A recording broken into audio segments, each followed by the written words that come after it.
నమస్తే, welcome to I dreams health time. Anger management ఇప్పుడు ఉన్న పరిస్థితుల్లో ప్రతి ఒక్కరూ కూడాను ప్రతి చిన్న విషయానికి కోపం తెచ్చుకునే పరిస్థితులు చాలా కనిపిస్తున్నాయి. అసలు ఈ కోపం ఎందుకు వస్తుంది? కోపం నియంత్రణలో ఎలా ఉంచుకోవాలి? మళ్ళీ కోపం వస్తే ఆ టైంలో ఏం చేయాలి? ఇలాంటివన్నీ చాలామందికి తెలియక, యాంగర్ మేనేజ్మెంట్ తెలియక జాబ్స్ కోల్పోవటాలు, కుటుంబాలు కోల్పోవటాలు ఇలాంటివి చాలా జరుగుతున్నాయి. అసలు ఈ యాంగర్ మేనేజ్మెంట్ ఎలా మేనేజ్ చేయాలి అని డీటెయిల్గా మనకి చెప్పడానికి మనతో పాటు ఉన్నారు సైకాలజిస్ట్ విజయ్ భాస్కర్ గారు. నమస్తే విజయ్ గారు. విజయ్ గారు, కోపం రావటానికి సైకలాజికల్గా అసలు రీజన్స్ ఏంటంటారు? ఫస్ట్ కోపం అంటే ఏంటో తెలుసుకుందామండి. రీజన్స్ తెలుసుకున్నా. ఓకే, కోపం రావడం అన్నారు కదా మీరు ఇందాక. సో కోపం రావడం అంటే ఎక్కడి నుంచి వస్తుందండి కోపం? అంటే మీరు హైదరాబాద్ ఉన్నారు కదా, ఎక్కడైనా చార్మినార్ సెంటర్ నుంచి వస్తుందా? అయితే నేను ఎప్పుడు మార్కెట్ చేయలేదండి కోపం, దానంతట అదే వచ్చేస్తూ ఉంటుంది. ఓకే. సో యాంగర్ అనేది ఏంటంటే మనకి బాడీలో చాలా ఎమోషన్స్ ఉంటాయి కదండి, సైకలాజికల్ ఎమోషన్స్ అంటాం కదా. ఇప్పుడు love is emotion. Yes, like anger also emotion, simple గా చెప్పాలంటే. అంటే మనకి చాలా ఎమోషన్స్ అని చెప్పాను కదా నేను. ఎగ్జాంపుల్ కానీ like what you call boredom కానీ, నెక్స్ట్ ఫియర్ కానీ, సాడ్నెస్ కానీ, డిస్గస్ట్ కానీ, ఇవన్నీ కూడా డిఫరెంట్ ఎమోషన్స్. అంటే సింపుల్ గా చెప్పాలంటే we can call it as a positive emotions and negative emotions. General గా ఏంటంటే కొన్ని ఎమోషన్స్ చెప్పినప్పుడు మనం ఇష్టపడతాం, కొన్ని ఎమోషన్స్ మనకి వద్దు అనుకోండి. లవ్ అనుకోండి, మీకు కావాలంటారా వద్దు అంటారా? ఇప్పుడైతే కాదని అంటాను. We want love all the time. Love అనేది ఏంటంటే not only teenage, we want love from any age and any stage. మనకి ఒక టీనేజ్ పాయింట్ ఆఫ్ వ్యూ లో ఉంటుంది, కానీ మీరు ఒక మదర్ గా మీ కిడ్స్ కి లవ్ ఇవ్వాలి, కిడ్స్ కి మీకు లవ్ ని షేర్ చేయాలి. Love is all the way and all the stages. So ఏంటంటే కొన్ని ఎమోషన్స్ అనేవి పాజిటివ్ ఉంటాయి, కొన్ని ఎమోషన్స్ అనేవి నెగటివ్ ఉంటాయి. We don't want pure negative emotion. అందులో ఏంటంటే యాంగర్ కానీ, లేకపోతే మనం చెప్పే యాంగ్జైటీ కానీ, డిస్గస్ట్ కానీ, ఇవన్నీ కూడా నెగటివ్ ఎమోషన్స్ అన్నమాట. సో పార్ట్ ఆఫ్, ఎందుకంటే సింపుల్ గా చెప్పాలంటే absence of positive emotions we're getting negative emotions అన్నమాట. లైక్ అప్పుడు యాంగర్ ఎందుకు వస్తుంది అనేది ఏంటంటే maybe absence, there are so many factors. ఇందాక అన్నారు కదా క్వశ్చన్ ఏంటంటే యాంగర్ ఎందుకు వస్తుంది, దానికి చాలా రీజన్స్ ఉన్నాయి. సింపుల్ గా చెప్పాలంటే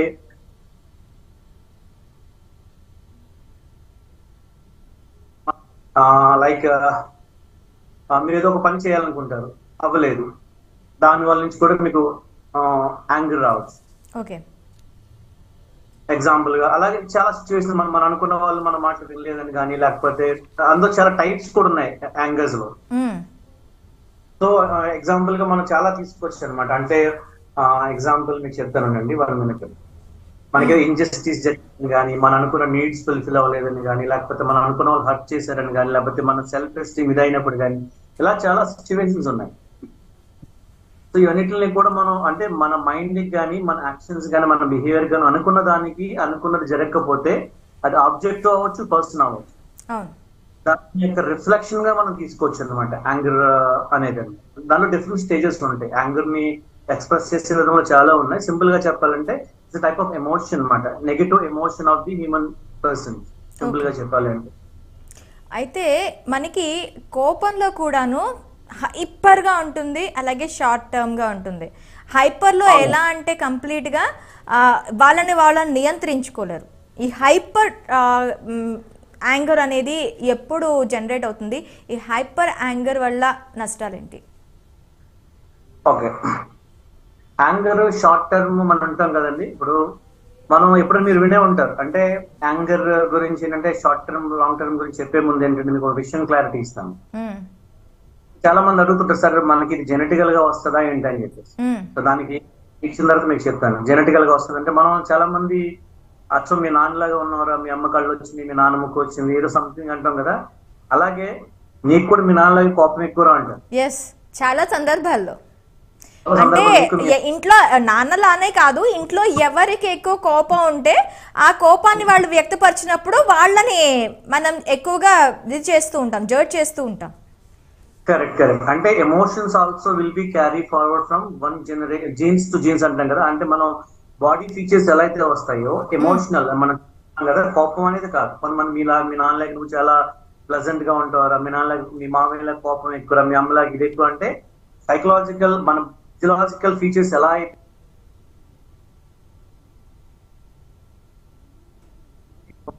ఎగ్జాంపుల్ మీకు చెప్పాను కదా, మీకు మీ నాన్నలాగా కోపం ఎక్కువ, మీ మమ్మీ కోపం ఎక్కువ అని చెప్పేసి.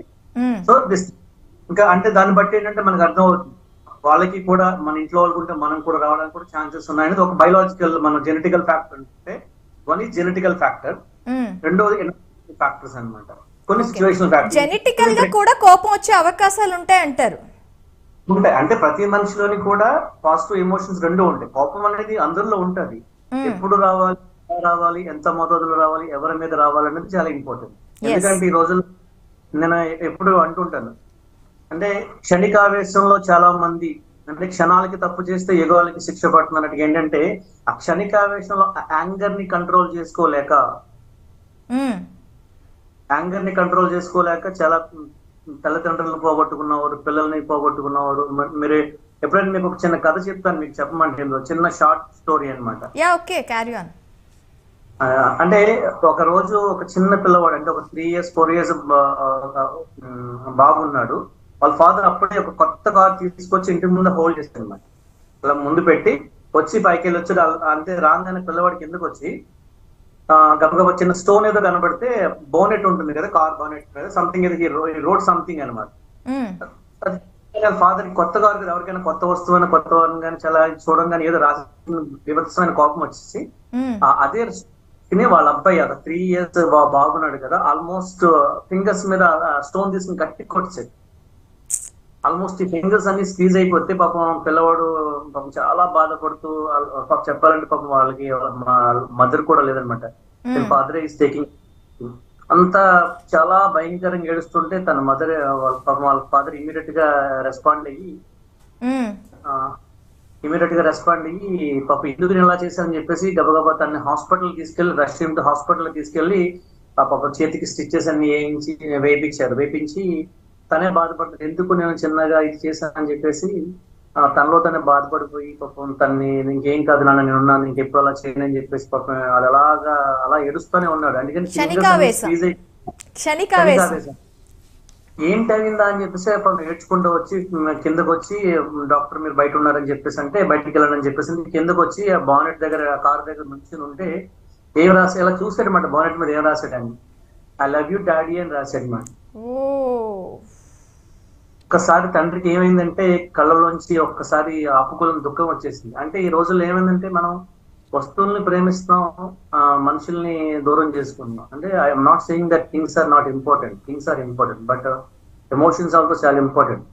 థింగ్స్ కన్నా ఎమోషన్స్ కి ఎక్కువ వాల్యూ ఉంటుంది సార్. ఎందుకంటే థింగ్స్ అనేవి ఏ రకంగానైనా పాడైపోవచ్చు. ఆ థింగ్స్ పాడైపోయిన దానిలో ఎమోషన్స్ ని పాడు చేసుకోకూడదు. కరెక్ట్. సో ఆవేశంలో ఇప్పుడు మనం చూసుకుంటే కనుక ఈ రోజుల్లో ఈ జనరేషన్ లో ఎస్పెషల్లీ ఇప్పుడున్న జనరేషన్ లో యాంగర్ అనేది చాలా మోస్ట్ ఇన్ఫ్లుయెన్సింగ్ ఫ్యాక్టర్ అనమాట. అంటే మనం చాలా ఇన్సిడెంట్స్ చూసాం కదా, క్షణిక ఆవేశంలోనే అంటే చిన్న రిమోట్ కోసం అత్త కొడుకు కొట్టుకున్నారని చెప్పేసి చిన్న చిన్న ఇన్సిడెంట్లు కూడా మనకి ఫన్నీగా ఉండొచ్చు, బట్ దెర్ ఆర్ ఇన్సిడెంట్స్. చిన్న వాటి పిల్లల్ని ఇది చేయడం కానీ, కొట్టడం కానీ, తిట్టడం కానీ, తర్వాత మళ్ళీ రియలైజ్ అవ్వడం. అంటే ఏంటంటే they are unable to hold the emotions అనమాట. కోపం వచ్చిన ఉంటుంది, ప్రేమ వచ్చిన అలా ఉంటుంది. ఎక్స్ట్రీమ్ యాంగర్, ఎక్స్ట్రీమ్ లవ్ అనమాట. No one in middle of ఉండట్లేదు. అంటే ఎమోషన్స్ అనేవి ఉండాలి. How to balance the emotion, not only anger. మనం అనుకున్నాం కదా, కొంతమంది ఏంటంటే ప్రేమ ఉన్న ఎక్కువగా ఉంటుంది, కోపం ఉన్న ఎక్కువగా ఉంటుంది. Both are dangerous for every level. అంటే we want to understand balance గా ఎలా చేయాలి. ఎమోషనల్ మేనేజ్మెంట్ అనేది చాలా తక్కువ ఉంటుంది ఈ రోజుల్లో. అవును. అయితే ఇప్పుడు షార్ట్ టెంపర్ అసలు ఎందుకు వస్తుంది? అంటే మనకి మానసిక రుగ్మత అనేది ఆ కోపంలో తీసుకున్నట్లయితే ఈ షార్ట్ టెంపర్ అనేది ఎందుకు వస్తుంది? షార్ట్ టెంపర్ అనేది వన్ ఈజ్ ఇందాక అనుకున్న విజయ్ గారు మీ వాయిస్ కట్ అవుతుంది. వినిపిస్తుందండి? యా యా యా ఇందాక అనుకున్నట్టుగా ఏంటంటే షార్ట్ టెంపర్స్ కొన్ని జెనెటికల్ గా వచ్చే వాటిలో ఒక రీజన్స్ ఉన్నాయి. ఏంటంటే ట్రిగర్స్ బయలాజికల్ గా వచ్చే హార్మోన్స్ ఉంటాయి కదా. జనరల్ గా ఏంటంటే హార్మోన్ ఇన్ఫ్లుయెన్స్ కదా ప్రతిదానికి కూడా. అడ్రినల్ అనే గ్లాండ్ ఉంటుంది. అంటే చాలా మందికి ఏంటంటే అది ఎక్కువ మోతాదు రిలీజ్ అవుతుంది. మనకి ఏంటంటే ఈ పార్ట్ లోని ఇక్కడ మనకి లెఫ్ట్ సైడ్ ఉంటుంది ఉంటుంది. అడ్రినల్ గ్లాండ్ అంటే మనకి ప్రతి హార్మోన్ ఒక రియాక్షన్ ఒక హార్మోన్ రియాక్ట్ అవుతుంది. మన కోపం వస్తే ఎలా ఆకలిస్తే ఒక హార్మోన్ రిలీజ్ అవుతాయో, హ్యాపీగా రిలీజ్ అవుతాయో, అలాగే యాంగర్ వచ్చినప్పుడు కూడా అడ్రినల్ గ్లాండ్ అనేది ఎక్కువ హార్మోన్స్ రిలీజ్ అవడం వల్ల కొంతమంది ఎక్కువ ఉంటుంది అన్నమాట మోతాదు. సో దేర్ ట్రిగ్గర్ అనమాట. సిచ్యువేషన్స్ కి రియాక్ట్ ఇమీడియట్ అనమాట, బిగ్ బౌన్స్ అనమాట. అంటే షార్ట్ గానీ హాట్ యాంగర్ అంటారు అనమాట. సో అది ఒకటి జెనెటికల్ కావచ్చు, రెండు బేస్డ్ ఆన్ ఇన్సిడెంట్స్. అందరూ అలా రియాక్ట్. ఇప్పుడు యాంగర్స్ అనేవి చాలా రకాలు ఉంటాయి. ఒకటి ఏంటంటే ప్యాసివ్ యాంగర్ అంటారు. మీరు షార్ట్ టర్మ్ అని కాదు, కానీ మిగతా చూసుకుంటే కనుక ప్యాసివ్ యాంగర్ అంటే వాళ్ళు ఎలా ఉంటారంటే they don't want to avoid they want to avoid the feelings అనమాట. అంటే they don't want express the feelings. Passive గా ఉంటారు, లోపల అది పెట్టు. అంటే కోపం వచ్చిందంటే is a feeling.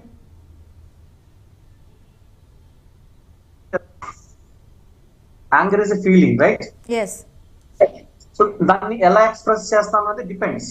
కొంతమంది ఏంటంటే కోపం రాగానే పట్ట కళ్ళు కొరుకుతూ ఉంటారు. చూసారు మీరు కోపం వచ్చినప్పుడు కొంతమంది చేతులు చూస్తున్నాం కదా. అంటే ఎక్స్ప్రెషన్ ఆఫ్ ది ఎమోషన్స్ అనేది డిఫరెంట్. అంటే హ్యావింగ్ యాంగర్ అనేది ఒక పార్ట్ అయితే ఆ లోపల ఉన్న కోపాన్ని ఎలా బయటికి చెప్తాం అనేది. కొంతమంది ఏంటంటే కోపం ఇమ్మీడియట్ గా తిట్టేస్తారు, కొంతమంది తిరిగి షార్ట్ టర్మ్ లో కొట్టేయడం కూడా చేస్తున్నారు. అంటే ఫిజికల్ అబ్యూస్ చేస్తారు కొంతమంది, సైకలాజికల్ అబ్యూస్ కొంతమంది చేస్తారు, కొంతమంది దాన్ని సప్రెస్ చేస్తారు అన్నమాట. డినైల్ డిస్ప్లేస్ చేయొచ్చు. అంటే అత్త మీద కోపం చూపిస్తారని ఎప్పటికప్పుడు యాంగర్ ని బయటకి చెప్పేస్తే అక్కడతో ఇదైపోతారు. ఈ యాంగర్ లోపల పెట్టుకుని ఉండటం వల్ల ఆ సైకలాజికల్ గా వాళ్ళకి బాగా డిస్టర్బెన్స్ అయ్యి డిప్రెషన్ లోకి వెళ్ళిపోతూ ఉంటారు. కరెక్ట్.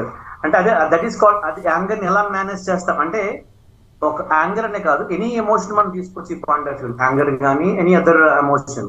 ఒక ఎమోషన్ వచ్చినప్పుడు దాన్ని ఎలాగా మేనేజ్ చేస్తాం, హౌ యూ మీరు ఎలాగ మేనేజ్ చేస్తాం అనేది దట్ ఈస్ ఇంపార్టెంట్. ఇందాక చెప్పారు కొంతమంది మన మీద కోపం అత్త మీద కోపం దొత్త మీద చూపిస్తారంటారు కదా. డిస్ప్లేస్మెంట్ ఆఫ్ ఎమోషన్ అనమాట. డిఫరెంట్ డిఫెన్స్ మెకానిజమ్స్ అంటాం సైకాలజీలో. ఏంటంటే there are many defence mechanisms. ఆ కోపాన్ని కొంతమంది ఇలాగా సప్రెస్ చేస్తారు, అలా అదింపెట్టి ఉంచేస్తారు లోపల. అలా ఏమవుతుందంటే ఒక డస్ట్బిన్ లో చెత్త ఉంటున్నట్టు ఏమవుతుందంటే పెరిగిపోయి ఒక రోజు ఒక స్టింక్ లాగా ఫామ్ అయిపోయి ఏదో రోజు బర్స్ట్ అయిపోతుంది అనమాట. ఎక్స్ట్రీమ్ లెవెల్ లోకి వచ్చేస్తారు. కొంతమంది ఇమ్మీడియట్ గా ఇదైపోతుంటారు. సో సింపుల్ గా ఏంటంటే ఇవన్నీ కూడా యాంగర్ పాసివ్ అగ్రెసివ్ ఉంటుంది. ఒకటి అగ్రెసివ్ యాంగర్ అనమాట. పాసివ్ ఒకరైతే కనుక అగ్రెసివ్ అనమాట. దానికి opposite of the too much అనమాట. అంటే నెగిటివ్ వేస్ ఆఫ్, అంటే టూ మచ్ గా చేయడం. నిజంగా చెప్పాలంటే యాంగర్ అనేది పాజిటివ్ ఉంది, నెగిటివ్ ఉంది. There are two types of ఉంటాయి తీసుకోవచ్చు. మరి అసెప్టివ్ యాంగర్ అంటారు. అంటే పాసివ్ ఉంది, అగ్రెసివ్ ఉంది, అసెప్టివ్ ఉంది. పాసివ్ అగ్రెసివ్ అంటారు, రెండు కలిపి ఉంటుంది. ఇవన్నీ అంటే అలాగే లాంగ్ కోల్డ్ యాంగర్. అంటే లాంగ్ కోల్డ్ యాంగర్ అంటే మీరు ఇందాక చెప్పారు కదా, ఇప్పుడు లాంగ్ టర్మ్ అనమాట. షార్ట్ టర్మ్ కాక లాంగ్. అలాగేంటంటే ఒక డంప్ అంతా కలెక్ట్ చేసి ఉంచుతారనమాట. చూడు మన శిశుపాలుడు 100 తప్పులు చేసేదాకా వెయిట్ చేసినట్టుగా ఏం చేస్తారంటే ఇంట్లో వైఫ్ అండ్ హస్బెండ్ మీద కానీ చిన్న చిన్న ఇన్సిడెంట్ చూస్తున్నాం కదా, చూస్తారు ఒక రోజు బర్స్ట్ అయిపోతారు అనమాట. అంటే ఎమోషన్ అనే అంటే ఎమోషన్ ఎక్స్ప్రెషన్ బయటకు వచ్చిందంటే it may be one incident, there are many incidents. ఇప్పుడు మీద మనకి కోపం వచ్చిందంటే కొంతమంది ఇమ్మీడియట్ గా ట్రిగర్ అయిపోతారు. ఇన్సిడెంట్ అవ్వగానే అంటే బౌన్స్ బ్యాక్ టు అనమాట, ఇమ్మీడియట్ గా అవుతారు. కొంతమంది చేస్తారంటే ఒకటి చూస్తారు, 2 చూస్తారు, 3 చూస్తారు. అంటే మన శిశుపాలుడు కోసం వెయిట్ చేస్తుండగా కృష్ణుడు 100 తప్పుల కోసం వెయిట్ చేస్తారు. అలాగే చూసి ఒక రోజు ఏంటంటే బర్స్ట్ అయిపోతుంది. అది ఎక్స్ట్రీమ్ గా వెళ్ళిపోతుంది అనమాట. డిఫరెన్స్ అనమాట. ఎమోషన్స్ అనేవి మనం ఒక యాంగర్ వచ్చిందంటే దాన్ని ఎలా కంట్రోల్ చేయాలి అనేది డిఫరెన్స్ మెకానిజమ్స్. మనం నెక్స్ట్ కమింగ్ క్వశ్చన్స్ లో మీరు అడిగితే నేను చెప్తాను. ఇప్పుడు మనకి కోపం వచ్చింది, ఇప్పుడు మీరు చెప్పారు అసెప్టివ్ యాంగర్ కానీ, పాసివ్ యాంగర్ కానీ, లేకపోతే అగ్రెసివ్ యాంగర్ కానీ, ఇలా మొత్తం లాంగ్ టర్మ్ యాంగర్స్, ఇలా మీకు ఇన్ని టైప్స్ ఆఫ్ యాంగర్స్ ఉంటాయి. ప్రతి యాంగర్ని మనం కంట్రోల్, అంటే మనకి కోపం వచ్చినా, సంతోషం వచ్చినా, దుఃఖం వచ్చినా, ప్రతి దానికి ఇప్పుడు సంతోషం వచ్చింది అంటే ఆ మినిట్ వరకే మనం ఆ సంతోషాన్ని ఎంజాయ్ చేసేస్తాం, దాన్ని పక్కన పెట్టేస్తాం. ఏదైనా దుఃఖం వచ్చింది అంటే అప్పటి వరకు ఆ దుఃఖం తీరినంత వరకు ఏడ్ చేస్తాం, పక్కన పెట్టేస్తాం. కానీ కోపం వచ్చిందంటే మాత్రం ఎవరి మీదైనా కోపం, వాళ్ళ మీద కక్ష సాధింపు, ఇలా చాలా చేస్తూ ఉంటాం. సో మరి ఈ కోపాన్ని కంట్రోల్ చేసుకోవడం ఎలా?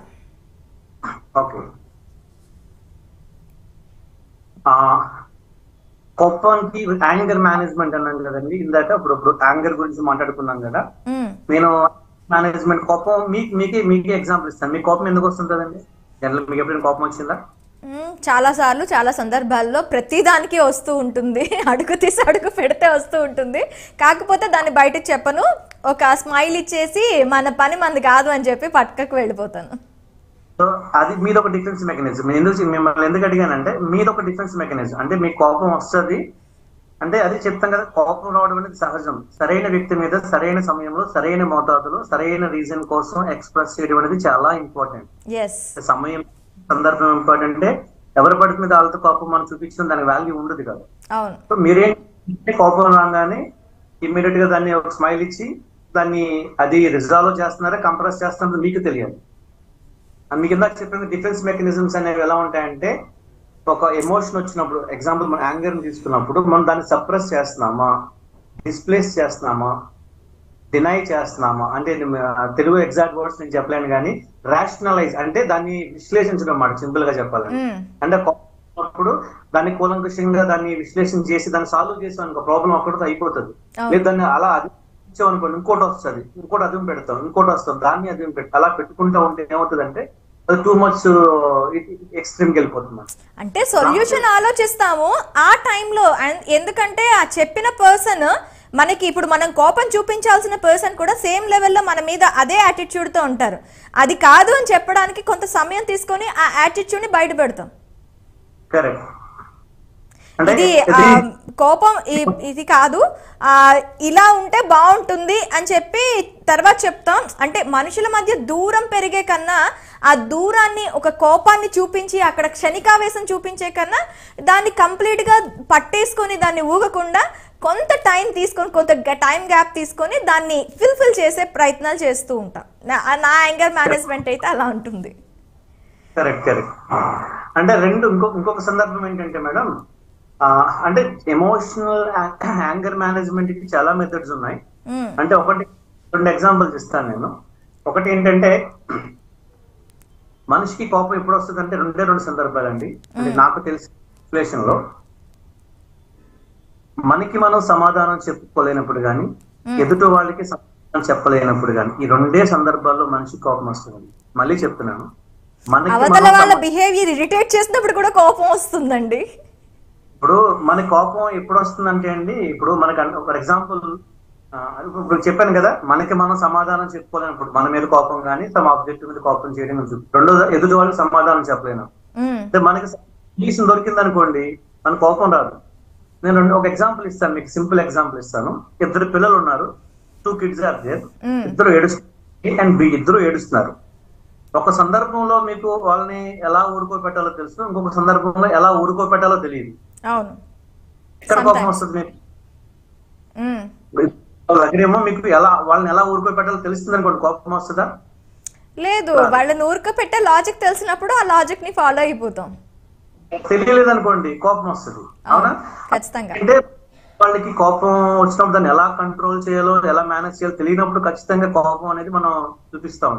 అందుకే చెప్పాను, మనం సమాధానం చెప్పుకోలేనప్పుడు మనకి మన మీద కోపం రావచ్చు. ఎదుటి వాళ్ళకి సమాధానం నీకు ఎన్నిసార్లు చెప్పిన అర్థం కాదయ్యా, నీకు ఎన్నిసార్లు చెప్పాలి అని ఇమీడియట్ గా అంటే వాళ్ళకి అర్థం చేసుకున్న సిచ్యువేషన్ లో వాళ్ళు లేదా వాళ్ళకి అర్థమయ్యే చెప్పేలాగా మన దగ్గర నాలెడ్జ్ లేదా అనేది ఇంపార్టెంట్. అదొక పాయింట్. అంటే సో మెనీ ఫ్యాక్టర్స్ నేను చెప్తే యాంగర్ మ్యాన్ కోపం ఎందుకు వస్తుంది అనేది చాలా థియరీస్ ఉన్నాయి. పర్సనాలిటీని బట్టి కూడా. అంటే ఇందాక చెప్పిన జెనెటికల్ ఫ్యాక్టర్ ఒకటి తీసుకుంటే రెండు సిచ్యువేషన్స్, ఒకటి జెనెటికల్ చెప్పాను కదా, రెండు ఎన్విరాన్మెంట్, మూడో సిచ్యువేషనల్ ఫ్యాక్టర్. అంటే సిచ్యువేషన్ బట్టి అంటే మీకు అర్థమయ్యేలాగా ఎగ్జాంపుల్ ఇస్తాను. అంటే ఆ సిచ్యువేషన్ లో అందరి మీద కోపం వస్తుంది రాదని కూడా చెప్పాను. ఫర్ ఎగ్జాంపుల్ మీరు ఒక ట్రాఫిక్ లో కొత్త బైక్ తీసుకుని వెళ్తున్నారండి, కొత్తదో 1 month బ్యాక్ 2 months బ్యాక్ కొన్నారు. నేనే వెళ్తున్నాను అనుకున్నాను ఎగ్జాంపుల్, వెళ్తూ ఉండగా సడన్ గా ఒక అన్నోన్ పర్సన్ వచ్చి నేను గట్టిగా గుద్దాడు. కోపం వస్తుంది రాదా? కట్టాలు దంచుకుంటుంది. ఇమీడియట్ గా రియాక్ట్ అయిపోయి అసలు నువ్వు డ్రైవింగ్ లైసెన్స్ ఉందా నీకు, నువ్వు కళ్ళు నెత్తి మీద పెట్టుకున్నావు, కళ్ళు పెట్టుకుని తిరుగుతున్నావు అని చెప్పేసి ఇమీడియట్ గా రకరకాల ఎందుకంటే కొత్త బైక్. ఇన్సిడెంట్ 1 ఫాస్ట్ గా రియాక్ట్ అయిపోతాం అండ్ ఇమీడియట్ గా లాక్ తీసేసుకుంటూ ఇవన్నీ చేస్తుంటాం కదా. రెండో ఇన్సిడెంట్, అలాగే నేను బండి మీద వెళ్తున్నాను, సడన్ గా నాకు బాగా క్లోజెస్ట్ ఫ్రెండ్ అనమాట, వచ్చి నన్ను గుద్దాడు, రియాక్షన్ ఉంటుందా? కొంచెం చూసుకోరా ఏంట్రా అంటాం కదా. అసలు ఏంటంటే నా బండి అంటే కదా గుద్దేవు, ఇలాంటి ఒక ఫన్నీయెస్ట్ కాన్వర్సేషన్స్ ఉంటాయి. అదే ముందు అయితే కనుక అలా ఉంటుందా? ఉండదు కదా. థర్డ్ ఎగ్జాంపుల్ ఇస్తాను. మళ్ళీ నేను అలాగే బండి మీద వెళ్తున్నాను, ఒక అందమైన అమ్మాయి, చాలా బ్యూటిఫుల్ గా వచ్చిన అమ్మాయి గుద్దింది. అప్పుడు రియాక్షన్ ఎలా ఉండొచ్చు? సర్లే మేడం, ఓకే ఏదో చిన్నదే డంటి పడింది తీసేసుకుంటాను, ఏం ప్రాబ్లం, మీరు వెళ్ళండి మేడం నేనేం చూసుకుంటాను. అంటే ఒకే ఇన్సిడెంట్ సిచ్యువేషన్ బట్టి మారిపోయినాయి. అవును, we're not expressing same emotion in one objective. అంటే ఆబ్జెక్టివ్ బట్టి సిచ్యువేషన్ బట్టి మారిపోతుంది. ఫస్ట్ చెప్పు జెనెటికల్ ఫ్యాక్టర్, అంటే జెనెటికల్ గా ఉంటే కూడా రావడానికి ఛాన్సెస్ ఉన్నాయి. అలా అని చెప్పేసి జీన్స్ లో ఉన్న ప్రతి ఒక్కరికి కూడా ఆ యాంగర్ ఉంటే మాకు రావాలని లేదు. వాళ్ళకున్న యాంగర్ మీద ఉన్న నాలెడ్జ్ ని బట్టి కానీ, వాళ్ళకి ఎక్స్పీరియన్స్ ని బట్టి, లేకపోతే వాళ్ళకున్న దీన్ని బట్టి మనం ఎక్స్ప్రెస్ చేస్తాం. అందరికి జెనెటికల్ గా ఉందని చెప్పేసి మన అందరికి రావాలనేది లేదు. This is the one of the factors. రెండు సిచ్యువేషనల్ ఫ్యాక్టర్స్ అన్నమాట. ఎన్విరాన్మెంటల్ ఫ్యాక్టర్స్, పర్సనాలిటీ అవ్వచ్చు, ఇవన్నీ కూడా పర్సనాలిటీ టైప్ ని బట్టి కూడా ఉంటాయి. డిఫరెంట్ టైప్స్ ఆఫ్ పర్సనాలిటీస్ ఉంటాయి. అంటే అగ్రెసివ్ పర్సనాలిటీ, అంటే బిగ్ 5 పర్సనాలిటీ అని ఒక థియరీ ఉందన్నమాట. అందులో ఏంటంటే పర్సనాలిటీస్ అనే 5 టైప్స్ ఆఫ్ పర్సనాలిటీస్. అందులో అగ్రెసివ్ పర్సనాలిటీ అని ఉంటుంది. వాళ్ళకి ఏంటంటే ఎమోషన్స్, యాంగర్స్ ఎక్కువ ఉంటాయి అన్నమాట. యాంగర్ మేనర్, ఫ్రస్ట్రేషన్, యాంగర్ ఎక్కువ ఉంటాయి పర్సనాలిటీస్ ఇవన్నీ. సో మీరు అడిగింది యాంగర్ మేనేజ్మెంట్. ఓకే, మీరు జనరల్ గా ఏం చేస్తుంటారు యాంగర్ వచ్చినప్పుడు? నేను చెప్పాను కదా, ఆ సిచ్యువేషన్ ని పక్కన పెట్టి కొంతసేపు పోయాక వెళ్ళి వాళ్ళతో కూర్చొని మాట్లాడతాను. అంటే అప్పుడు ఒక స్మైలీ ఫేస్ తో మాట్లాడతాను. సో అక్కడతో అది ఇది సిచ్యువేషన్ ఎండ్ అయిపోతుంది. అంతే. మళ్ళీ రిపీట్ అయినా కూడాను సేమ్ ఇది చేస్తాం. అంటే 1కి 2 సార్లు చేస్తాం, మూడోసారి ఇంక వాళ్ళు అంతే అని చెప్పి వాళ్ళని పక్కన పెట్టేస్తాం. వాళ్ళ గురించి పట్టించుకోవడం మన టైం వేస్ట్ అని చెప్పి పక్కన పెట్టేస్తాం. Okay, good.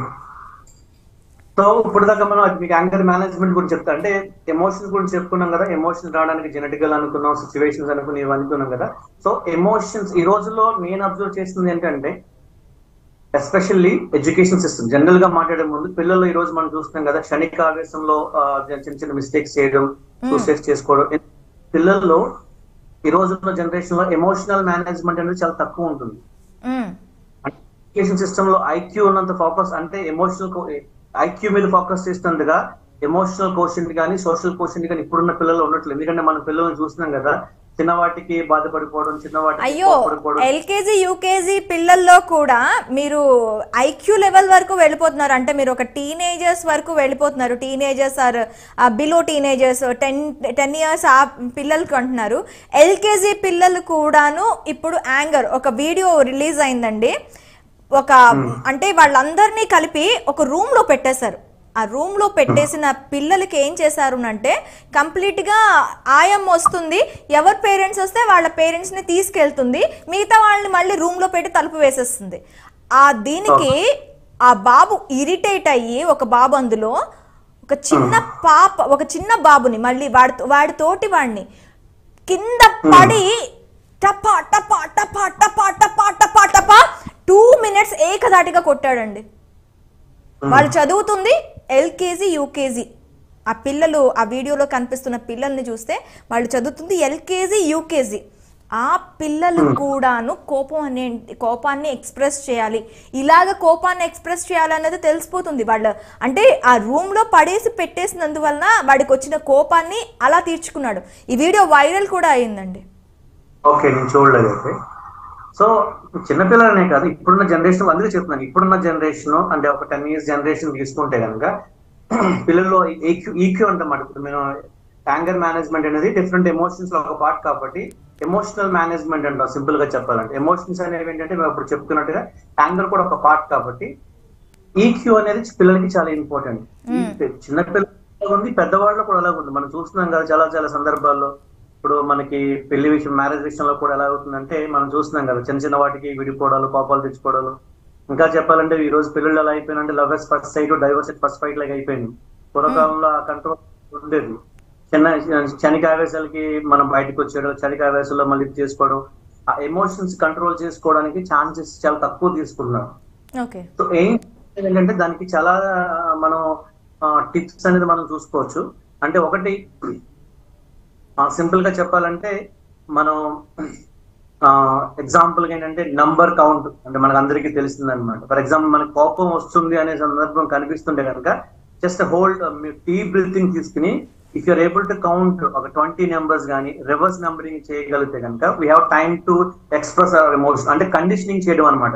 కోపం వస్తుందంటే దాన్ని ఎక్స్ప్రెస్ చేసే ముందు విల్ టేక్ ఏ పాజ్, ఒక డీప్ బ్రీత్ తీసుకుని నంబర్ కౌంట్ ఒక 10 నెంబర్స్ కౌంట్ చేయడం కానీ 20 నెంబర్స్ కౌంట్ చేయడం. ఫర్ ఎగ్జాంపుల్ 20 తీసుకున్నాం అనుకోండి, 20, 19, 18 కానీ అది 10 నుంచి 10, 9 అది కౌంట్ రివర్స్ నెంబర్ కౌంటింగ్ చేస్తే కనుక ఏమవుతుందంటే ఆ క్షణిక గ్యాప్ తీసుకోవడం వల్ల కూడా చాలా హార్మోన్స్ నార్మలైజ్ అవుతుంది. అంటే ఒక సింపుల్ అందరికీ తెలిసేలాగా ఈజియెస్ట్ వే అన్నమాట. మీకు అర్థమైందండి. రెండు ఏంటంటే మనం general think before you speak అని చెప్పేసి అది కామన్ గా వచ్చేదే. అది ఒక సింపుల్ ఎక్సర్సైజ్ అన్నమాట. కోపంలో ఉండేటప్పుడు ఎవరు థింక్ బిఫోర్ స్పీచ్ అనేది అస్సలు అప్లికేబుల్ కాదండి. ఎవరికైనా కోపం వచ్చిందంటే వచ్చేస్తుంది మాక్సిమం బయటకి వర్డ్స్.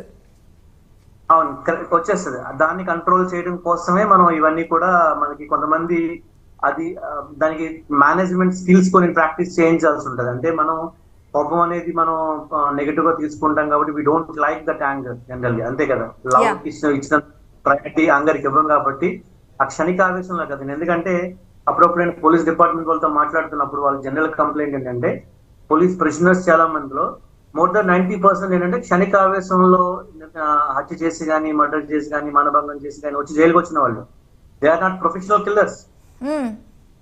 ప్రొఫెషనల్ కిల్లర్స్ 10% ఉంటే 90% క్షణిక ఆవేశంలో అన్నయ్యని కొట్టేసిన భార్యని కొట్టేసినాడు లేదంటే ఇంకేదో క్షణిక ఆవేశం చేసిన 90% ఆఫ్ ది ప్రొఫెషనల్స్ ఎవరంటే క్షణిక ఆవేశంలో తీసుకున్న నిర్ణయాలే. తిట్టడం అక్కడ ఆగిపోద్ది, తిట్ట లేకుండా సెకండ్ స్టేజ్కి వెళ్ళిపోవడం, ఫిజికల్ అబ్యూస్. అది తల మీద కొట్టకపోతే డ్యామేజ్ అయిపోవడం కానీ చనిపోవడం కానీ మనం చాలా ఇన్సిడెంట్ చూస్తున్నాం కదా. ఇప్పుడున్న రీసెర్చ్ ప్రకారం చూసుకుంటే కనుక మోర్ దాన్ 90% ఏంటంటే క్షణిక ఆవేశంలో ఉన్న వాళ్ళు ప్రిజనర్స్ అనమాట. ఒకప్పుడు ఎలా ఉండదంటే ఏదో రెగ్యులర్ గా చేసే థీఫ్లు కానీ లేకపోతే ప్రొఫెషనల్ కిల్లర్స్ అయితే ఉండేవారు. ఇప్పుడు అలా కాదు కదా. తీసుకోండి ప్రిజనర్స్. అంటే ఇవన్నీ కూడా ఏంటంటే యాంగర్స్ ని కంట్రోల్ చేయకపోవడం వచ్చిన ఇన్సిడెంట్స్ ఏనండి. సో ఇవన్నీ అంటే లైఫ్ స్టైల్ కూడా ఉండాలి, లైఫ్ మీద ఎక్స్పెక్టేషన్స్ కానీ థింకింగ్ అంటే మీరు ఎలా థింక్ చేస్తున్నారు అబౌట్ ఇన్సిడెంట్. సింపుల్ గా చెప్పాలంటే మీరు యాంగర్ ని హౌ యూ రేషనలైజ్ అంటే రీస్ట్రక్చరింగ్ ఆఫ్ ది థాట్స్ అనమాట. మనకి ఏంటంటే కాగ్నిటివ్ బిహేవియర్ థెరపీ అని ఒకటి ఉంటుంది అనమాట, రీస్ట్రక్చరింగ్ అంటమాట. ఇంజనీరింగ్ మనం ఒక వ్యక్తి మీద కోపం వస్తున్నప్పుడు మీరు ఎలా థింక్ చేస్తున్నారు దాని గురించి, ఆ ఆబ్జెక్టివ్ గురించి కానీ ఆ పర్సన్ గురించి కానీ ఎలా థింక్ చేస్తున్నారు, మీకు వచ్చే ఆలోచనలు ఏంటి, దాన్ని రీఫ్రేమ్ చేయగలిగితే కనుక పాజిటివ్ గా దట్ విల్ బి నార్మలైజ్డ్. అంటే ఈ 2 days ట్రాజడీస్ టుమారోస్ కామెడీ అన్నట్టు ఏమవుతుందంటే ఆ రోజున్న యాంగర్ 10 రోజుల తర్వాత కానీ ఒక 1 month తర్వాత ఉండదు మనకి. జనరల్ గా తీసుకుంటే కనుక మనం ఆ రోజు ఆ ఇన్సిడెంట్ కి మనం కోప్పడ్డాం అనుకుంటాం. అందుకంటే మనకి ఎగ్జాంపుల్ మనకి స్ట్రెస్ అనేది షార్ట్ టర్మ్ గా వస్తుందా లాంగ్ టర్మ్ గా, యాంగర్ అనేది షార్ట్ టర్మ్ లాంగ్ టర్మ్ చూసుకోండి. లాంగ్ టర్మ్ గా మన మైండ్ లో ఒక పర్సన్ గురించి కానీ ఒక ఇన్సిడెంట్ గురించి కానీ ఉండిపోయింది అనుకోండి, just go for think about that incident. ఎందువల్ల వస్తుంది, మీరు ఎలా థింక్ చేస్తున్నారు, మీకు వచ్చే ఆలోచనలు ఏంటి, దాన్ని రీస్ట్రక్చర్ చేయక కనుక విల్ గెట్ మోర్ రిజల్ట్స్. అంటే రీస్ట్రక్చరింగ్ ఆఫ్ ది థాట్స్ అనమాట. అంటే ఆ పర్సన్ కోపం వస్తున్నప్పుడు ఎందుకు వస్తుంది, ఎలాంటి ఆలోచనలు వస్తున్నాయి అనే దాన్ని కనుక రీఫ్రేమ్ చేయగలిగితే కనుక అంటే మన మైండ్ లో ఉన్న థింకింగ్ గురించి చూసారా, if you change the way of thinking about the person then we can normalize the anger. ఇవన్నీ లాంగ్ టర్మ్ లో స్టోరేజ్ లో ఉంటాయి. షార్ట్ టర్మ్ అనేది డిపెండ్స్, అది లైఫ్ స్టైల్ కానీ ఒక ఫుడ్ హ్యాబిట్స్ కానీ ఇవన్నీ కూడా అంటే మనం తీసుకునే ఫుడ్ ని బట్టి కూడా యాంగర్ రావచ్చు. ఫుడ్ హ్యాబిట్స్ కానీ థింకింగ్స్ కానీ వీళ్ళకి ఏం చేయాలంటే షార్ట్ టర్మ్ వాళ్ళకి యోగా కానీ మెడిటేషన్ ప్రాణాయామం లాంటి ప్రాక్టీస్ చేస్తుంటే, ప్రాణాయామం ఉంటుంది కదా example, deep breathing inhalation exhalation చేస్తూ మనం దాన్ని చేస్తే కనుక వాళ్ళకి లైఫ్ స్టైల్ స్లోగా తగ్గుతూ వస్తుంది. అయితే మనకు కోపంగా ఉండేటప్పుడు మాక్సిమం పెద్దలు చెప్పే మాట ఏంటంటే ఎలాంటి నిర్ణయాలు తీసుకోవద్దు, అవి భవిష్యత్తులో నీ మీద ప్రభావం చూపిస్తూ ఉంటాయని. మరి అంటే మనం చేసే పనులు ఒక్కొక్కసారి మనం తీసుకోవాల్సిన నిర్ణయాలపైన కూడా ఈ కోపం అనేది ప్రభావం చూపిస్తుంది అంటారు నిజంగానే? అంటే మనకి పెద్దలు చాలా చెప్పుకుంటూ వస్తారు, నానుళ్ళు చాలా చెప్పుకుంటూ వస్తారు, మరి ఇది ఎంతవరకు కరెక్ట్ అంటారు? ఖచ్చితంగానండి. నిర్ణయాలు తీసుకోకూడదు కదా. కోపంలో తీసుకున్న నిర్ణయాలు మనకేంటంటే ఇప్పుడు ఒక నిర్ణయం ఒక ఆలోచన వచ్చిందంటే కనుక మన ఆలోచన వల్ల సింపుల్ గా ఏంటంటే హ్యూమన్ బిహేవియర్ అనేది మన యొక్క థింకింగ్ ని బట్టి ఉంటుంది. మనకి ఎప్పుడో చెప్పారు భావం తత్వది అన్నట్టు ఏంటంటే మన థింకింగ్ అయితే మన బిహేవియర్ మన యాక్షన్స్ ఉంటాయి. కనుక ఒక ఆవేశాన్ని కోపంగా తీసుకుంటే గనక దానివల్ల ఏంటంటే కోపం వస్తే you're the first victim of your own anger. అంతే కదండి. కోపం వస్తే ఫస్ట్ విక్టిమ్ ఎవరు మనమే అవుతాం కదా. ఫస్ట్ మనం స్ట్రగుల్ అవుతాం, తర్వాత ఎదుటి వ్యక్తి స్ట్రగుల్ అవుతాడా లేదా అనేది అతను రిసీవ్ చేసుకున్న దాన్ని బట్టి ఉంటది. ఆవేశంలో కనుక తీసుకుంటే గనక దాని వల్ల ఏంటంటే మనతో పాటు మన వాళ్ళు కూడా ఆ ప్రాబ్లం ఫేస్ చేయాల్సి ఉంది. కొన్ని నిర్ణయాల వల్ల ఏంటంటే మనం స్ట్రగుల్ అవడంతో పాటుగా మన మీద డిపెండ్ అయిన మన ఫ్యామిలీ మెంబర్స్ అవ్వచ్చు, వైఫ్ గాని పిల్లలు గాని కుటుంబ సభ్యులు అందరూ ఆవేశపడతారు కదా. చాలా మంది క్షణిక ఆవేశం ఏదో ఆస్తుల గురించి అని అన్నతమ్ముల గొడవలు పెట్టుకుంటారు. ఆ టైంలో ఏదో మర్డరో ఏదో చేసేస్తుంటారు. తర్వాత రియలైజ్ అయిన తర్వాత ఆ నిర్ణయం వల్ల తన లైఫ్ స్పాయిల్ అయిపోయిందా? లైఫ్ స్పాయిల్ అవుతుందా? ఆయన నమ్ముకున్న పిల్లలు చదువులు వాళ్ళ ఇంకేదో పెళ్లి దగ్గరలో ఉండవచ్చు, లేదంటే వాళ్ళ అమ్మ డిపెండ్ అయి ఉండొచ్చు. అంటే ఆ ఆవేశంలో అప్పుడు తీసుకున్న నిర్ణయం వల్ల తనతో పాటు తన మీద ఆధారపడే ప్రతి కుటుంబం కూడా స్ట్రగుల్ అవుతుంది. క్షణిక ఆవేశంలో నిర్ణయాలు తీసుకోవడం వల్ల మొమెంటరీగా ఉంటుంది కానీ అది పర్మనెంట్ సొల్యూషన్ అనేది ఇవ్వదు. ఓకే, ఇప్పుడు మధ్య వయసులో ఉన్నవాళ్ళు ఎక్కువగా ఇప్పుడు మీరు చెప్తున్నారు ఉద్యోగాలు కోల్పోతారు, క్షణిక ఆవేశం వల్ల ఇదవుతుంది, వాళ్ళకి ప్రాబ్లం అవుతుందని చెప్తున్నారు. మధ్య వయసులో ఉన్నవారు అంటే ఆఫీసుల్లో ఉండే స్ట్రెస్ వల్ల కానీ ఇంట్లో ఉండే ఇది కానీ మొత్తం మేనేజ్ చేయడం చాలా క్రిటికల్ పొజిషన్. ఇప్పుడున్న సిచ్యువేషన్స్లో చాలా అంటే ఇంట్లోని ప్రెజర్ కానీ బయట ప్రెజర్ కానీ ఆఫీస్ ప్రెజర్ కానీ తీసుకునే లెవెల్లో అయితే ఎవరు ఉండట్లేదు. వీళ్ళు యాంగర్ మేనేజ్మెంట్ని ఎలా కంట్రోల్ చేసుకోవచ్చు అంటారు? ఇప్పుడు ఒక ప్రొఫెషనల్ అనుకోండి, ప్రతి మనిషికి 3 ఇంపార్టెంట్ థింగ్స్ ఉంటాయండి. దిస్ ఇస్ బ్యాలెన్స్ అని. అంటే ప్రతి మనిషికి కామన్ గా పర్సనల్ లైఫ్ ఉంటది, ఫ్యామిలీ లైఫ్ ఉంటది, ప్రొఫెషనల్ లైఫ్ ఉంటది. ఇట్స్ లైక్ గేమ్ అనమాట. మనం జగ్లింగ్ గేమ్ అంటాం కదా, బాల్స్. అంటే we should balance these 3. So దీన్ని ఏం చేస్తున్నాం అంటే మీరు ప్రొఫెషనల్ పాయింట్ ఆఫ్ వ్యూ అంటే ఖచ్చితంగా వాళ్ళకి యాంగర్ అనేది ఏంటంటే కోపం అనేది మేబీ ఫ్యామిలీ మెంబర్స్ అర్థం చేసుకోలేదు. మనం ఏంటంటే కోపం ఏదో బాస్ ఏదో అంటాడు, ఆయన బాస్ తిరిగి తిట్టలే కదా, మీ బాస్ ఏదో అన్నాడు మీరు తిరిగి తిట్టగలరా? ఛాన్స్ ఉండదు. అంటే ఒక పర్సన్ వల్ల, లేదంటే ఒక టెలికాలింగ్ కస్టమర్ కేర్ ఉంటారు, అంటే ఆయన ఏదో టెలికాలింగ్ వర్క్ చేసే వాళ్ళు చూడండి, they receive more than 100 calls. Example customer cares కానీ సర్వీస్ ఓరియంటెడ్ ఎంప్లాయీస్ చేసే వాళ్ళకి దే హ్యావ్ మోర్ స్ట్రెస్. ఎందుకంటే they handle with persons is nothing but emotions. అంటే ఒకటేమో బాగా మాట్లాడతారు, ఒకటేమో ఇంట్లో కోపం తీసుకొచ్చి ఫోన్ లో కస్టమర్ కేర్ మీద చూపిస్తుంటాడు, చిన్న ఇన్సిడెంట్ వాళ్ళు తీసుకొచ్చి అన్ని ఫోన్ లో ఎక్స్ప్రెస్ చేస్తూ ఉంటాడు. అంటే ఎమోషన్స్ తో హ్యాండిల్ చేసే ప్రొఫెషన్స్ అయితే కనుక చాలా they need emotional management trainings అనమాట. రోజులు ఏంటంటే ఆ ప్రొఫెషనల్ ప్రెషర్ వల్ల ఏంటంటే more than 8 hours professional life లో డిఫరెంట్ క్లయింట్స్ కానీ డిఫరెంట్ కస్టమర్స్ కానీ హ్యాండిల్ చేసి ఉంటారు. కానీ ఆ ఫ్రస్ట్రేషన్ ఉన్నప్పుడు ఏంటంటే ఖచ్చితంగా ఇంట్లో ఎంతో కొంత చూపిస్తారు. అది భార్య కానీ పిల్లలు కానీ అర్థం చేసుకునేలా ఉండాలి. నా జాబ్ ఇది కూర్చోబెడితే కనుక సమ్ టైమ్స్ నేను కోపడ్డా దయచేసి మీరు ఇలా నిర్ణయం తీసుకోవద్దు, తిరిగి కోపడొద్దు, క్షణిక ఆవేశం ఉంటుంది అని ఎక్స్ప్లెయిన్ చేసుకోగలిగితే ఒకే ఎత్తు. రెండు ఏంటంటే మీరు అన్నట్టుగా ఎంప్లాయీస్ కి ఈ రోజుల్లో చూసుకుంటే జనరల్ గా ఏంటంటే too much expectations about the jobs కానీ లేకపోతే ఫైనాన్షియల్ థింగ్స్, ఫైనాన్షియల్ ఎక్కువ ఎక్స్పెక్టేషన్స్ ఎక్కువ అయిపోవడం వల్ల ఏమవుతుందంటే they are unable to control their emotions. ఈ రోజుల్లో ఫైనాన్షియల్ చాలా మంది చూస్తున్నాం కదా, దాని వల్ల కూడా చాలా మంది ఈ ప్రాబ్లమ్ ని ఫేస్ చేస్తున్నారు. జనరల్లీ ఫ్యామిలీ కాకుండా ప్రొఫెషనల్ ఆస్పెక్ట్ లో కూడా ప్రాబ్లమ్స్ కనబడుతున్నాయి. సో యాంగర్ ఈ ఎంప్లాయీస్ కానీ టీనేజర్స్ లో చూసుకుంటే, టీనేజర్స్ అన్నారు మీరు యాక్చువల్ గా మీరు చెప్పింది? నేను మధ్య వయస్కులు అన్నాను. మధ్య వయసులో అంటే అరౌండ్ 30-40 years లో మాక్సిమం అంటే కంప్లీట్ గా వాళ్ళు ఫ్యామిలీ లైఫ్ లీడ్ చేస్తూ ఉంటారు, at the same time office environment ని బేర్ చేస్తూ ఉంటారు, అండ్ సొసైటీలో కూడా వాళ్ళు మెంబర్స్ అయి ఉంటారు. ఈ 3 బ్యాలెన్స్ చేసుకోవడానికి వాళ్ళకి చాలా చాలా చాలా చాలా స్ట్రెస్ ఎక్కువయ్యి యాంగర్ మేనేజ్మెంట్ చేసుకోలేక చాలా మంది సైకలాజికల్ గా దెబ్బతింటూ ఉంటారు. కరెక్ట్. ఇప్పుడు ఇందులో ఆడవాళ్ళు చూసుకుంటే అండి, చిన్నల 30 వయసు అన్నప్పటికి ఏంటంటే పిల్లలకి జనరల్ గా అప్పుడే పిల్లలు ఉంటారు, అంటే 4 years కానీ 5 years ఉండొచ్చు, లేదా లెస్ దాన్ 10 years పిల్లలు ఉంటారు. ఇప్పుడున్న ADHD వల్ల చాలా ప్రాబ్లమ్స్ వస్తాయి. ఎందుకంటే హైపర్ యాక్టివ్ పిల్లల వల్ల ఏమవుతుందంటే వాళ్ళ వల్ల సగం ఫ్రస్ట్రేషన్ రావడానికి ఛాన్స్ ఉంది. ఎందుకంటే హైపర్ యాక్టివ్ పిల్లలు ఒక చోట పట్టానికి కూర్చోరు అనమాట. ఇక్కడ కూర్చుంటాడు, అక్కడ ఎదుగుతాడు, ఇక్కడ పరిగెడుతూ ఉంటాడు, దొల్లుతూ ఉంటాడు, అన్ని అంటే ఒక్క చోట వాళ్ళు కూర్చోబెట్టడానికి వాళ్ళకి తల ప్రాణం తొక్కొస్తుంది. ఆ టైప్ సిచ్యువేషన్స్ ఉంటాయి చాలా మంది తల్లులకి. సో దాని వల్ల కూడా ఒక తెలియని ఫ్రస్ట్రేషన్ కూడా ఫామ్ అయిపోతుంది. ఎందుకంటే పిల్లవాడిని కొట్టలేరు, చిన్న పిల్లవాడు అదేమో చింపుతాడు, లేకపోతే బద్దలు కొట్టేస్తుంటాడు, రకరకాల అన్ని పనులు చేస్తారు. అంటే బికాస్ ఆఫ్ ADHD కానీ ఈ ప్రాబ్లమ్స్ వల్ల కూడా ఏంటంటే ఒక తెలియని ఒక స్ట్రెస్ బర్స్ట్ అలా ఫామ్ అయిపోయి ఉంటుంది లోపల. దాని వల్ల కూడా ఒక తెలియని చికాకు వచ్చేస్తుంది. ఇది ఒక దట్టు అది ఉంటూ జాబ్ చేసిన ఇంకా మోర్ ప్రాబ్లం. ఇంకా టీనేజ్ అంటే వీళ్ళ పిల్లలతో రెస్పాన్సిబిలిటీస్ కానీ ప్రొఫెషనల్ రెస్పాన్సిబిలిటీస్ వల్ల కూడా వాళ్ళకి యాంగర్ బాగా పెరిగిపోతుంది. సో వీళ్ళకి ఏం చేయాలంటే డైలీ లైఫ్ స్టైల్లో ఏంటంటే స్ట్రెస్ మేనేజ్మెంట్ ని కంట్రోల్ చేయడానికి ఏంటంటే వాళ్ళు జనరల్ గా ఈ యోగా కానీ, మెడిటేషన్ కానీ, ప్రాణాయామం కానీ, లేకపోతే సిచ్యువేషన్ ఎలా హ్యాండిల్ చేయాలి అనే దాన్ని బట్టి కానీ మనం చేసుకోవచ్చు. ఎగ్జాంపుల్ ఏంటంటే యోగా అండ్ నేను యోగా ఎందుకు ప్రిఫర్ చేస్తాను, ఇది both physical and mental relief అనమాట.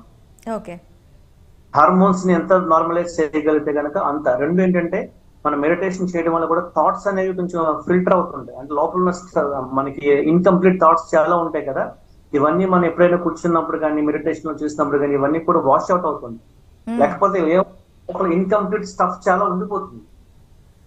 మనం ఏంటంటే మన మైండ్ లో చాలా ఇన్సిడెంట్స్ ఉంటాయి కదా ఇన్కంప్లీట్ గా.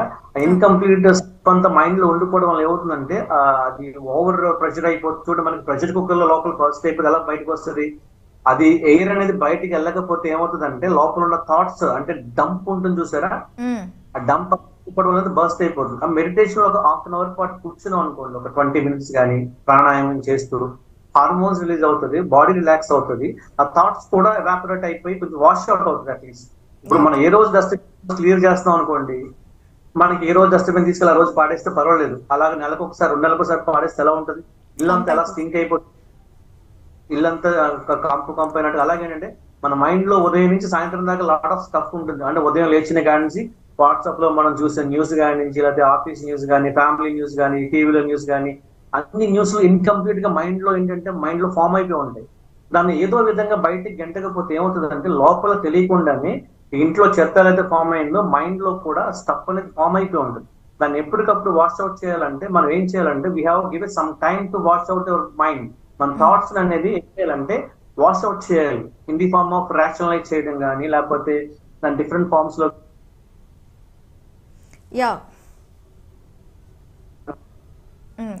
ఇకపోతే ఇందాక మీరు టీనేజర్స్ అన్నారు, ఇప్పుడు మిడిల్ ఏజ్ వాళ్ళు అంటే కొంచెం చెప్తే వినేటట్టు ఉంటారు.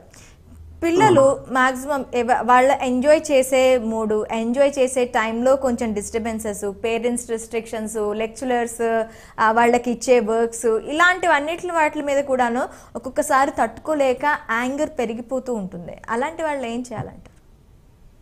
అంటే టీనేజర్స్ కి సంబంధించి స్కూల్ పిల్లలు కూడాను సేమ్ అండి. స్కూల్ టీచర్స్ ఒకటి చెప్తూ ఉంటారు, పేరెంట్స్ ఒకటి చెప్తూ ఉంటారు. మాక్సిమం ఏంటంటే పిల్లలు చదువుకునే దానికన్నా ఈ స్ట్రెస్ మేనేజ్మెంట్కే ఎక్కువగా టైం కేటాయించాల్సిన సిచ్యువేషన్స్ కూడా ఉన్నాయి మనకి. పిల్లలు కానీ, చదువుకునే పిల్లలు కానీ, టీనేజర్స్ కానీ ఏం చేయాలంటారు? అంటే చదువుకునే పిల్లలకి వాళ్ళకు ఉండేది మెయిన్ ఒకటే ప్రెషర్ అండి, అకాడమిక్ ప్రెషర్. సింపుల్ గా చెప్పాలంటే అకాడమిక్ ప్రెషర్. అవునా? అవును. ఏమైనా ఉంటాయి అంటే ఇన్కమ్, డబ్బులు సంపాదించాలి, లేకపోతే ఇంకెక్కడికి వెళ్ళాలి. ఇక్కడ మీ వాయిస్ కట్ అవుతుంది. అవునా? ఓకే. అకాడమిక్ ప్రెషర్ ని హ్యాండిల్ చేయడానికి ఏంటంటే ఈ రోజుల్లో పిల్లలకి మార్నింగ్ నుంచి అంటే చెప్పాలంటే education, I'm not saying that there is problem in one aspect. Parents లో ప్రాబ్లం ఉంది, మేనేజ్మెంట్ పాలసీలోనే ప్రాబ్లం ఉంది. అంటే మార్నింగ్ లేచి 6 o'clock నుంచి ట్యూషన్స్ అని, లేకపోతే తర్వాత ఇమీడియట్ గా బయలుదేరి, నేను ఇంట్లో చూస్తుంటాను 5:30, 6 o'clock స్టార్ట్ అయిపోద్ది. అండ్ ఎప్పుడు లేపుతారు? 5:30 కంటే 5 o'clock లేపి ట్యూషన్స్ ఇప్పించి తర్వాత రెడీ చేసి వాళ్ళు పంపిస్తారు. మళ్ళీ అక్కడ ప్రిపరేషన్స్, క్లాస్ నోట్స్, తర్వాత ఎగ్జామ్ ప్రిపరేషన్. అంటే వాళ్ళకి there is no time to take a break. నేను 9 అంటే అందుకే చెప్పాను ఈ రోజుల్లో పిల్లలకి ఐక్యూ మీద ఎక్కువ ఐక్యూ ఉంటుంది కానీ ఎమోషన్ అంటే ఐక్యూ ఉంటుంది, అంటే ఇంటెలిజెన్స్ కోషెంట్ ఉంటుంది కానీ సోషల్ కోషెంట్ కానీ ఎమోషనల్ కోషెంట్ కానీ ఉండట్లేదు. ఈక్యూ అండ్ ఎస్క్యూ అంటామాట నేను సైకాలజీ ఆస్పెక్ట్ లో. సోషల్ కోషెంట్ అంటే to cope up with society, family members దా కానీ, నైబర్స్ దా కానీ, కొలీగ్స్ దా కానీ, అదర్ మెంబర్స్ ఎలా కోప్ అప్ అవ్వాలో వాళ్ళ టైం ఉండట్లేదు, తెలియట్లేదు.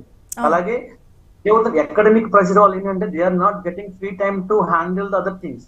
వాళ్ళకి ఏంటంటే స్ట్రెస్ బర్స్ట్ చేసే థింగ్స్ ఎక్కడ లేవు. ఒక గేమ్స్ రూపంలోనో అదర్ యాక్టివిటీస్ లోనో ఫ్యామిలీతో టైం స్పెండ్ చేయడానికి ఉండట్లేదు. ఎందుకంటే ఎప్పుడు చూసిన ఈవినింగ్ రాగానే మళ్ళీ ట్యూషన్ పంపించేస్తారు. ఒక 5 minutes గ్యాప్ ఇచ్చి నోట్లో తినిపించేసి గబగబా ట్యూషన్ పంపించేస్తారు. నైట్ 8 o'clock వస్తాడు. వచ్చినప్పటికేమో అమ్మ నాన్న ఏదో టీవీ సీరియల్ చూడడం, ఇంకేదో బిజీగా ఉంటారు. ఆర్ టైం గేమ్స్ లో చూడలేదు. ఉన్న టైం వల్ల కూడా గేమ్స్, స్క్రీన్ అడిక్షన్ ఇప్పుడున్న బిగ్గెస్ట్ ప్రాబ్లమ్ అంటే స్క్రీన్ అడిక్షన్.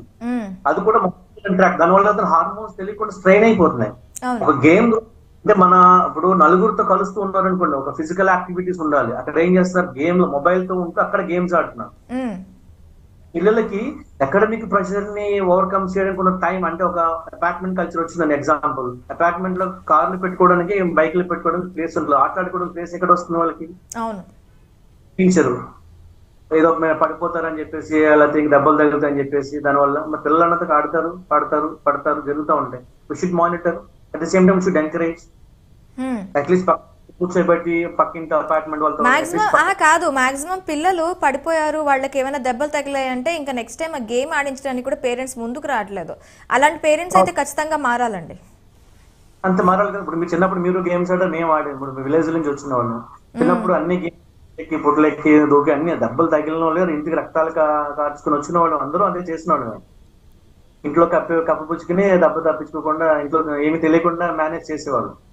ఇప్పుడు చిన్నది తగిలిన అంటే పిల్లలకి ఆ సోషల్ యాక్టివిటీస్ కూడా ఉండట్లేదు. అంటే ఏదైనా చిన్న పని అంటే బయటికి వెళ్ళి సోషల్ మేనేజ్మెంట్ అంటే ఏంటంటే అట్లీస్ట్ షాప్ కి వెళ్ళి ఇది పట్టుకురా అంటే ఒక ఆనియన్స్, లేకపోతే ఒక చాక్లెట్, లేకపోతే సమ్ ఏదో పచారీకి సంబంధించిన వస్తువులు కొనిపించడం, ఇవన్నీ కూడా it's nothing but social learning. పిల్లలకి ఉదయం 4th ఏజ్ 5th ఏజ్ నుంచి బుక్సే కాదు, దట్ ఈస్ కాల్డ్ అది ఐక్యూ మీద ఫోకస్ చేయడం. సోషల్ లెర్నింగ్ అంటే ఏంటంటే షాప్కి వెళ్ళి ఏదో తెమ్మని చేయడం కానీ, లేదా బయటికి తీసుకురమ్మడం కానీ, సైకిల్ సమయంలో చిన్న చిన్న యాక్టివిటీస్, పక్కింటికి వెళ్ళి తీసుకురమ్మని చెప్పి కానీ, లేదా పలానా వెళ్ళి కొనుక్కు తీసుకురా అని చెప్పేసి, ఇవన్నీ కూడా they help to train the social learning. ఇది ఎవరు చేస్తున్నారు చెప్పండి? ఈవెన్ విలేజ్ లోనే ఇప్పుడు అలాగ అయిపోయారు. No one helping. ఉన్న టైం వల్ల మొబైల్లో గేమ్స్ ఆడుకోవడానికి, లేదంటే కనుక మిగతాది ఇంట్లో చేయడానికి అయిపోతుంది. అంటే ఇక్కడ పిల్లలకి అందుకే చెప్పండి, ఇందాక చెప్పేది ఏంటంటే వాళ్ళకి ఐక్యూ ఎక్కువ ఉంటుంది కానీ సోషల్ కోషెంట్ కానీ ఎమోషనల్ కోషెంట్ కానీ ఉండట్లేదు. సోషల్ కోషెంట్ ఎప్పుడైతే నలుగురితో ఇంటరాక్ట్ అవుతున్నారు, ఈ రోజుల్లో చాలా మంది పిల్లలకి అమ్మ నాన్న తర్వాత ఇంకో రిలేషన్ ఏంటంటే ఆంటీ అంకుల్. అంతే కదండి. పిన్ని తెలీదు, బాబాయ్ తెలీదు, అత్త తెలీదు, మామ తెలీదు, ఎవరినైనా ఆంటీ అంకుల్, ఈ 2 వరుసలే. తెలిసిన దాన్నే సోషల్ లెర్నింగ్ అంటారు. వీళ్ళు మా అన్నయ్య ఎలా అయ్యారు, ఎలా చెప్పాలి, అత్త ఎలాగైంది చెప్పాలి, వరుసలు చెప్పాలి. లేదంటే వీళ్ళు మనకి ఎలా బంధువులు అయ్యారు, వాళ్ళకి తీసుకెళ్ళడం అప్పుడప్పుడు లేదు. మనకి ఉన్న టైంలో సినిమాలో కూర్చుంటే ఏంటంటే ఎవరు స్క్రీన్ చూస్తూ ఉంటారు కానీ దెర్ ఇస్ నో ఇంటరాక్షన్. అంటే నేను ఏం చేస్తాను, సోషల్ లెర్నింగ్స్ అనేది ఏం చేస్తుందంటే ఇట్ హెల్ప్స్. అంటే ఎమోషన్స్ ని మేనేజ్ చేయడానికి ఉపయోగపడుతుంది సోషల్ లెర్నింగ్. అంటే రేపటి రోజు ఒక ఏదైనా ఇన్సిడెంట్ జరిగితే కనుక కోపప్ చేయగలుగుతున్నారు. ఆవేశం వస్తే ఏమని చేస్తున్నారంటే సెల్ఫ్ హార్మ్ చేసుకోవడం కానీ, లేకపోతే మీరు ఇందాక అన్నారు కదా పిల్లవాడిని కొట్టడం కానీ, అది ఒక కాదు, ఒక తెలియని ఫ్రస్ట్రేషన్ లోపల ఉంది అబ్బాయికి. There are many kids like that. మన చిన్నప్పుడు మనం తెలియకుండా చెప్పాలంటే ఒక 4th ఏజ్ నుంచి క్రీచీలో పట్టుకెళ్ళి పాడేస్తాం. అక్కడి నుంచి హాస్టల్, అంతేకాదు మన మాక్సిమం పిల్లలు చిన్నప్పటి నుంచి హాస్టల్లోనే పాడేస్తున్నారు. ఒక ఏజ్ వచ్చిన తర్వాత స్టాండర్డ్ అయిపోయిన తర్వాత 6th నుంచి అక్కడి నుంచి హాస్టల్లో. ఎక్కడ ఉంటుంది వాళ్ళకి ఆడుకునే టైమ్ హాస్టల్లో ఉండదు, ఆడుకునే టైమ్ స్కూల్లో ఉండదు. అంటే there are no physical activities, or there is no time for physical activities. అందుకని ఐక్యూ మనకి వాళ్ళకి ఐక్యూ ఉంటుంది కానీ ఈ ఎమోషన్స్ కంట్రోల్ చేసుకోవడం కావాల్సిన ఎమోషనల్ మేనేజ్మెంట్ కానీ సోషల్ లెర్నింగ్ ఇక్కడ డెవలప్ అవ్వట్లేదు. అది డెవలప్ అవ్వాలంటే ఇవి పార్ట్ ఆఫ్ ది కరికులం లో ఉండాలి. అది ఆ పేరెంట్స్ మనం అలవాటు చేయాలి. ఇంటికి రాగానే how much time you're spending, at least shop కి వెళ్ళి తీసుకురావడం కానీ, లేదా ఆడపిల్లలకి ఏంటంటే కిచెన్ లో హెల్ప్ చేయమని మనమే చూస్తాం. అమ్మ నువ్వు వద్దాం వంటగదిలో రాకు, హ్యాపీగా చదువుకో అంటాం. కనీసం మనం ఒక స్పూన్ తీసి కూడా పక్కన పెట్టినాం. ఎంతమంది తీసి ఇంట్లో చెప్పండి, మీకు పిల్లలు ఉన్నారు కదా, స్పూన్ తీసి పెట్టడం కరవడం కానీ. నా పిల్లల్ని నేను చాలా పద్ధతిగా పెంచుతున్నాను, నాకు చాలా హెల్ప్ఫుల్ గా ఉంటారు. పద్ధతిగానే పెంచుతున్నాం అనుకుంటున్నారు కానీ I'm not criticising you're not doing నాకు చెప్తున్నాను ఎగ్జాంపుల్ గా. చాలా మా పిల్లల చేత నేను కడిగించడం ఏంటి, అది గ్లాస్ తీయించడం ఏంటి, అది మనం learn, it's a skill, it's an activity. ఒక వస్తువు ఎలా వస్తుందో తెలియాలి కదా, అవును, అవన్నీ మనం నేర్పించాలి. ఇవన్నీ ఎప్పుడు వస్తాయంటే సోషల్ లెర్నింగ్ లో ఉన్నప్పుడే వస్తాయి ఇవన్నీ కూడా. దానికి పేరెంట్ చాలా important. We cannot blame the children, ఎందుకంటే వాళ్ళకి తెలియదు కదా. యా, అయితే కోపంలో ఉండే వాళ్ళకి మెయిన్గా ఇప్పుడు రీసెర్చ్లో తేలింది ఏంటంటే యాంగ్జైటీ లెవెల్స్ పెరిగిపోతున్నాయి. ఈ యాంగ్జైటీ లెవెల్స్ పెరిగిపోవడానికి కారణం ఏంటి? ఈ యాంగ్జైటీని ఎలా కంట్రోల్ చేసుకోవాలంటారు? వాయిస్ మీరు బ్రేక్ అయిందండి, ఒకసారి మళ్ళీ రిపీట్ చేయగలరా? కోపం వచ్చేటప్పుడు మనకి యాంగ్జైటీ లెవెల్స్ కూడా ఇప్పుడు పెరిగిపోతున్నాయని కొన్ని అధ్యయనాలు చెప్తున్నాయి. మరి ఈ యాంగ్జైటీ లెవెల్స్ని కంట్రోల్ చేసుకోవటం ఎలా? యా, కంట్రోల్ చేయడానికి యాంగర్ మేనేజ్మెంట్ గురించి ఇప్పుడు దాకా చెప్తున్న వాటిలో రీసెర్చ్ ప్రకారం చూసుకుంటే కనుక ఈ రోజుల్లో టీనేజర్స్ లో హై రేట్ ఆఫ్ యాంగర్ ఎక్కువ ఉందండి చూసుకుంటే కనుక. సో రెండు ఏంటంటే కంట్రోల్ చేయడానికి చాలా మెథడ్స్ అయితే ఉన్నాయి. అంటే అందులో 4-5 మెథడ్స్ అనేది మీకు కవర్ చేసి చెప్తాను. ఒకటి ఏంటంటే సింపుల్ గా ఎలాంటి సందర్భాల్లో నిజంగా కంట్రోల్ చేసుకోవాలనుకున్నప్పుడు అయితే కనుక ఎలాంటి సందర్భాల్లో మనకి యాంగర్ అనేది వస్తుంది అనే దాన్ని మనం ఫస్ట్ లిస్ట్ అవుట్ చేసుకుంటే కనుక ఒక యాంగర్ ఏ కారణం వల్ల మన కోపం వస్తుంది. అన్నింటికి కోపం రాదు కదండి మనకి, కాదు కదా. ఎలాంటి ఇన్సిడెంట్ కోపం తెప్పిస్తున్నాయి, లిస్ట్ అవుట్ దెమ్. సో కోపం వచ్చినప్పుడు దీన్ని మీరు ఎలాగ హ్యాండిల్ చేస్తున్నారు అంటే దాన్ని మీరు కోపం వచ్చినప్పుడు మీరు దాని మీద ఇమీడియట్ గా ఒక రివెంజ్ టైప్ తీసుకున్నారా, లేదంటే కనుక దాన్ని సప్రెస్ చేసి మీరు ఇందాక దాని లైట్ నవ్వుకుని వదిలేస్తున్నారు, కానీ దాని లోపల సప్రెస్ చేస్తున్నారు, తెలియకుండా ఒక రోజు బయటకు వస్తుంది. అదే రేషనలైజ్ చేయాలి. అంటే ప్రాబ్లం వచ్చినప్పుడు దాని సొల్యూషన్ చూపించుకొని వదిలేసాం అనుకోండి, అలా ఉండిపోతుంది కదా. ఇప్పుడు మన ఇంట్లో ఒక ప్రాబ్లం ఉంది, ఇప్పుడు ఫర్ ఎగ్జాంపుల్ మీ ఇంట్లో ఇప్పుడు ఒక ప్రాబ్లం 2 రకాలు ఉంటాయండి. మీ ఇంట్లో ఒక ఎలక చనిపోయింది అనుకున్నాం, ఒక ఎలక ఎక్కడో ఎలకని మన యాంగర్ అనుకున్నాం. ఇక్కడ యాంగర్ని ఎలకని యాంగర్ అనుకున్నాం. ఎలక చచ్చిపోతే మనం ఏం చేయాలి? ఆప్షన్ 1 ఏం చేస్తాం? చనిపోయిన దగ్గర ఎక్కడ చనిపోయిందో తీసి బయట వేసేస్తాం. ఎక్కడ ఉందో తీసి బయట పడేస్తామా? లేదు, మనకి ఎక్కడ కనబట్టలేదని చెప్పేసి ఒక రోజు ధూప్ స్టిక్ వెలిగిస్తాం, రోజు అగరబత్తి వెలిగించి ఆ టెంపరీ సొల్యూషన్ పొందుతాం? చెప్పండి. ఫస్ట్ వెతికి ఎక్కడుందో దొరికింది తీసేసి బయట వేస్తాం, తర్వాత సొల్యూషన్స్ మిగతా వాసన పోవటానికి మీరు చెప్పినవన్నీ చేస్తాం. కానీ మనం చాలా మంది ఏం చేస్తామంటే మా ఇంట్లో వైఫ్ మీద కోపం వచ్చింది అనుకోండి, లేదంటే ఇంకా పిల్లల మీద కోపం వస్తే ఏం చేస్తున్నాం అంటే టెంపరీ సొల్యూషన్ ఇస్తున్నాం. Not resolve. అంటే ఎమోషన్స్ కి ఓన్లీ వన్ థింగ్ ఏంటంటే సిట్ టుగెదర్ అండ్ రిజాల్వ్ అండి. ఇప్పుడు వైఫ్ అండ్ హస్బెండ్ బట్టి రోజు మనం చూస్తున్నాం కదా, కోపం చిన్న దానికి కోపం వస్తుంది. ఎగ్జాంపుల్ మనకి ఇప్పుడు ఇంట్లో ఫ్రీక్వెంట్ గా జరిగేది అంటే ఫ్యామిలీ లైఫ్ లో ఎక్కువ కంప్లైంట్ వచ్చి వైఫ్ అండ్ హస్బెండ్ మధ్యన. It is the only one solution అంటే sit together and resolve the problem. మనం ఏం చేస్తాం అంటే పెళ్ళైన రోజు నుంచి స్టార్ట్ అవుతాయి, ఏదో చిన్న కోపం వస్తుంది, దాన్ని మూట కట్టి చేస్తాం డిబ్బీలో. అత్తగారి మళ్ళీ మూట కట్టి డిబ్బీలో అందులో పడేస్తాం. విజయ్ గారు, మళ్ళీ మనం నెక్స్ట్ సెక్షన్ లో దీని గురించి మళ్ళీ డీటెయిల్ గా మాట్లాడుకుందాం. మన సమయం అయిపోయింది, నెక్స్ట్ మళ్ళీ ప్రోగ్రామ్స్ ఉన్నాయి. సో నెక్స్ట్ మళ్ళీ మన సెక్షన్ లో మళ్ళీ యాంగర్ గురించి మాట్లాడుకుందాం. అంతవరకు మళ్ళీ థ్యాంక్స్ అండి, థ్యాంక్ యూ వెరీ మచ్. లైవ్కి వచ్చి మాకు యాంగర్ మేనేజ్మెంట్ గురించి కొన్ని స్కిల్స్ చెప్పినందుకు థ్యాంక్ యూ. చూసారు కదా యాంగర్ మేనేజ్మెంట్ని ఎలా కంట్రోల్ చేసుకోవాలి, అలాగే ఎప్పుడైనా యాంగర్ వచ్చినప్పుడు దాన్ని ఎలా తగ్గించుకోవాలి అని చెప్పారు కదా. నెక్స్ట్ మరొక అంశంతో మీ ముందుకు వస్తా. Stay with us.